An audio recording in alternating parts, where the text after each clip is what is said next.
رفاقتنا وجماعتنا من دولة العراق الشقيقة الأخ حميد البجلي والشيخ أديب البجلي من ديالى. الله يحييهم، مرحبا بكم، مرحبا تراحيب المطر في بجيلة في بني مالك جنوب الطائف، مرحبا ملايين.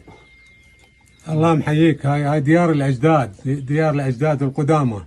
حقيقة احنا جئنا إلى هذه المنطقة على الرغم من احنا جئنا إلى العمرة والتقينا بالأخ محمود أبو أنمار وطلبنا منه أن يوصلنا إلى ديار بجيلة ديار الأجداد حتى تبقى ذكرى. مرحبا بكم. ذكرى أن ونتعرف على هذه الديار الكريمة بأهلها وبناسها وبعاداتهم وتقاليدهم وطباعهم.